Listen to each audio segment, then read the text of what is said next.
తెలంగాణ సంస్కృతి సాంప్రదాయాలకు ప్రతీకగా జరుపుకునే బతుకమ్మ వేడుకలను ఫిలింనగర్ వాసులు వినూత్న రీతిలో జరుపుకున్నారు. హైడ్రా కూల్చివేతల నేపథ్యంలో మహిళలు తమ ఇళ్లను కూల్చకండి, ఇళ్లను కూల్చకుండా నాలాలను అభివృద్ధి చేయండి, అభివృద్ధి ముసుగులో అరాచకాలు వద్దంటూ ప్లకార్డులను ప్రదర్శిస్తూ బతుకమ్మ వేడుకలను జరిపారు. సుమారు 200 మంది మహిళలు ఫిలింనగర్ చెరువు సమీపంలో ఏర్పాటు చేసిన బతుకమ్మ వేడుకల్లో పాల్గొన్నారు.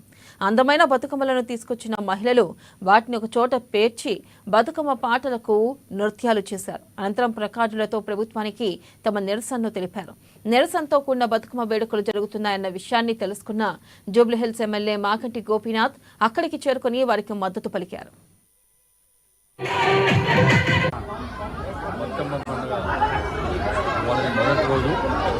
ప్రతి సంవత్సరం మేము తెలంగాణలో ఎవరు చేసినా చేసినా మా జూబ్లీ చర్చిలో పెద్ద ఎత్తున ఈ 9 రోజులు పండుగ చేసుకోవడం.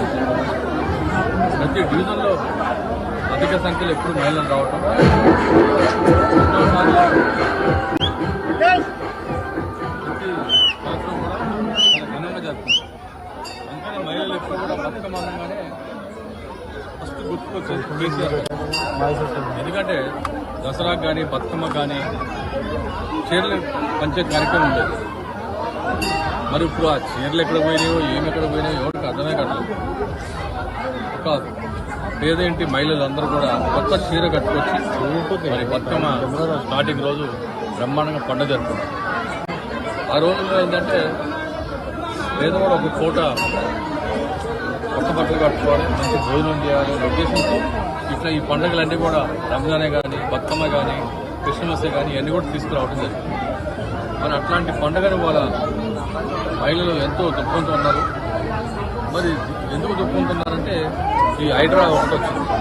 ఈ హైడ్రా రావటం వల్ల ఎవరికి అర్థం కావట్లేదు. హైదరాబాద్ ఉన్న పేద ప్రజలందరూ కూడా దిక్కుతోచిన పరిస్థితిలో అసలు ఏంటి, ఏ విధంగా ఎవరు ఇల్లు పోతున్నాయో ఎవరు ఉంటున్నాయో అర్థం కావట్లేదు. మరి ఇక్కడ ఉన్న వాళ్ళందరూ దాదాపు 30,000 చూస్తున్నారు.